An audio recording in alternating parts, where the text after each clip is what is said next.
Start, Charlie. So, friends, we will discuss few small messages posted today.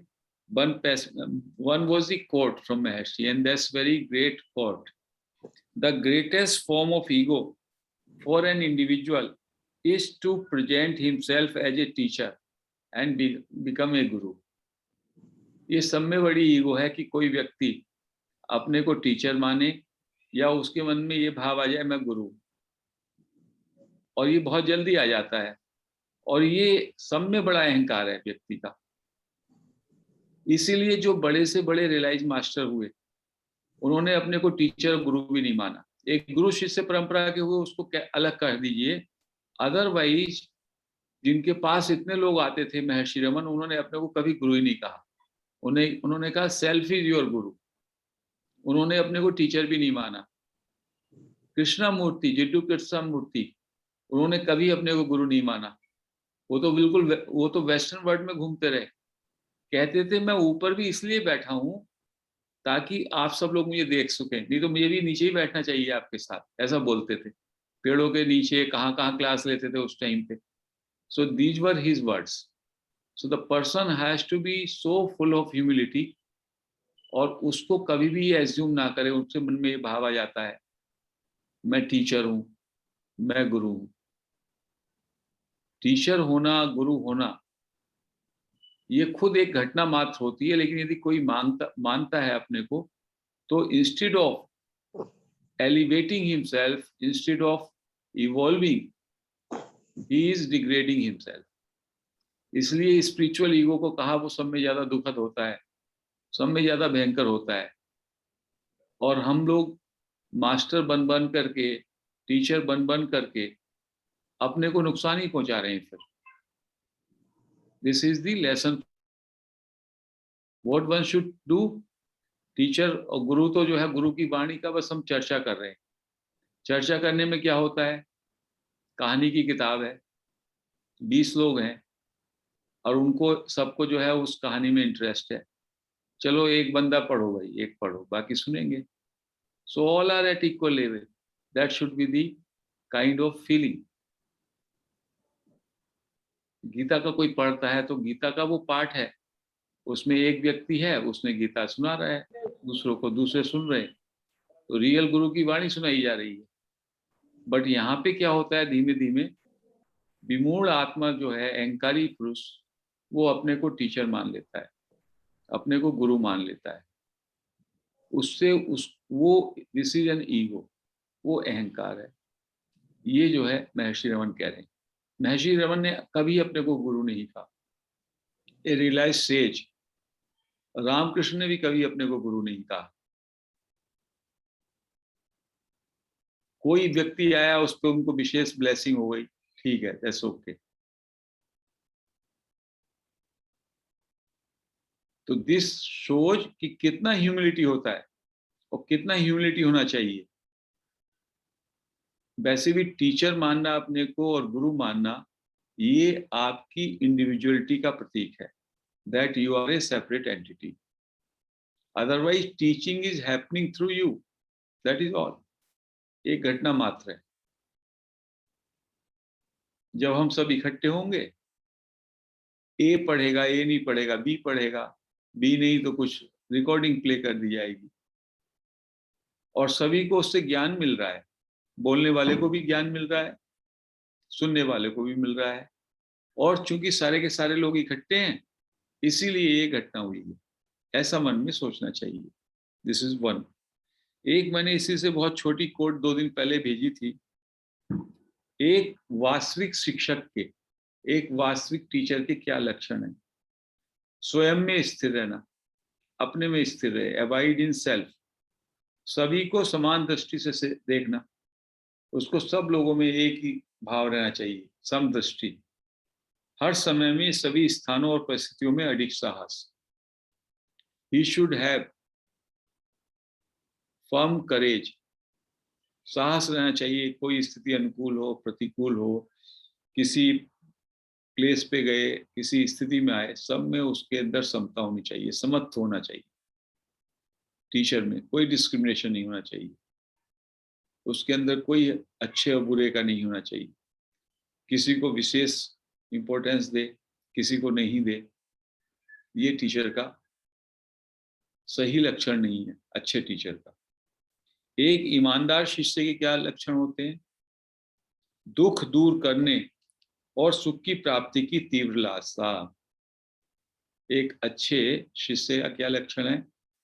वो चाहे उसके अंदर इतनी उत्कट इच्छा होनी चाहिए कि दुख दूर हो जाए और सुख मिल जाए।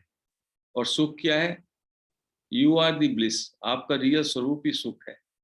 तो सुख पाने की उत्कट चाह, उत्कट लालसा होनी चाहिए, और सब प्रकार के सांसारिक सुख के प्रति तीव्र वैराग्य। सो दिस पैशन, जो बाहर के ऑब्जेक्ट हैं, बाहर की चीजें हैं, उनसे वैराग्य हो जाए। और सच्चा सुख पाने की चाह रहे। सच्चा सुख क्या मतलब है? अपने स्वरूप को का बोध होने की चाह रहे उसमें। Simply that, this is needed. एक भाई ने लिखा था, किसी दिन और डिस्कस करेंगे, कि कैसे इसी जन्म में संसार के आने जाने के बंधन से मुक्ति हो। केवल एक ही मास्टर है, एक ही टीचर है, वो है महर्षि रमन। वो कहते हैं कि ये जन्म भी बहुत बड़ा है। इसी क्षण यदि आपकी डिजायर इतनी इंटेंस हो जाए, आपकी लॉन्गिंग इतनी इंटेंस हो जाए, तो आपका अज्ञान इसी क्षण नष्ट हो सकता है। अज्ञान क्या है? मोह के कारण। मोह क्या है? आई एम दी बॉडी, यही अज्ञान है। और आई एम दी बॉडी, इसके कारण मुझे सब चीजों से अटैचमेंट है। जैसे ही मेरा ये छूट जाए कि आई एम नॉट दी, मुझे ये ज्ञान हो जाए I am not the body, तो जितनी भी वस्तुएं, वो मैं अपने को बॉडी मानता हूँ, इसलिए मानता हूँ ये मकान मेरा है, ये रिलेशंस मेरे हैं, ये वस्तुएं मेरी हैं। और जो मेरा पूरा मेमोरी है, वो भी आई एम दी बॉडी पे टिका है। कोई संत तो केवल हमेशा इस क्षण में जीता है, only this moment. Every moment he is free, but we are in bondage. क्योंकि हम तो पूरी गाथा शुरू से, जब से हमने जन्म लिया तब तक की गाथा हमारे मन में रहती है। उसी के हिसाब से हम आकलन करते हैं हर एक व्यक्ति का, हर एक वस्तु का, हर एक घटना का। जो गया वो बीत गया, उसका कोई मतलब नहीं है। दी सेंट लिव्स इन नाउ। यदि आप इस प्रेजेंट मोमेंट में आ सकें पूरी तरीके से, केवल इस मोमेंट में रहना सीख लें, एक क्षण को सीख लिया आपने इस मोमेंट में रहना, एक क्षण से ही वो सब बदलाव हो जाए। Try to be in this moment, being in this moment, that is now. And हमेशा ही तो आप उसी क्षण में रहते हैं। आपका पूरा जीवन नाउ इसी क्षण में रहता है। जैसे ही ये क्षण गया वो पास्ट में हो गया। लेकिन आप कभी भी अपने जीवन में नाव में रहते हैं, इस क्षण में रहते हैं। यदि आप नाव के प्रति जागरूक हो जाएं, या नाव में रहने का मतलब ही है जागरूकता, बीइंग अवेयर। तो बीच बीच में पॉज लेके भी यदि हम अपने को अवेयरनेस में ला सकें, just be aware, simply aware हो जाएं, ठंडा बैठे, और आपके अंदर intense awareness, alertness and awareness, that is also being in the self और avoiding in self.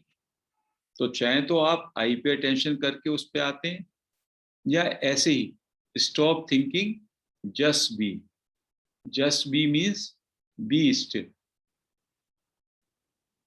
And that comes, total peace आएगा, ब्लिसफुल स्टेट आ जाएगी, इक्वेनिमिटी आ जाएगी, माइंड जो है आपका ट्रांसेंड हो जाएगा। कैसे? इस क्षण में बस आप ठहर जाएं। इस पर्टिकुलर वर्तमान क्षण में यदि आप ठहर गए और आपको ठहरना आ गया, फिर वो ठहरना आपका चलता रहेगा। स्थिर हो जाएंगे आप। अब में, नाव में, NOW, नाव, नाव में यदि आप ठहर गए, बस हो गया कल्याण, realisation. Now is the another name of the self. A realized person only stays in this moment, forgetful of his past, not expecting future, just totally absorbed into this moment. और वैसे भी तो एक ही मोमेंट में रहते हैं आप, बाकी तो आपका जो है माइंड का खेल है। हम इतने साल से थे, रहे, जिस समय भी वो आप रहते हैं, केवल नाव में ही रहते हैं, उस नाव के अलावा कहीं नहीं जाते आप। लेकिन आप नाव में रह करके पास्ट की सोचते हैं, फ्यूचर की सोचते हैं। सो जो नाव है, जो ये पल है, इस पल में पूरी तरह से इमर्ज नहीं हो पाती। Totally getting emerged into this point of time, that is the realization, that is the staying in self. This is what Maharshi Raman is saying. तो आज हम इन मैसेज का चर्चा को यहीं पर विराम देते हैं।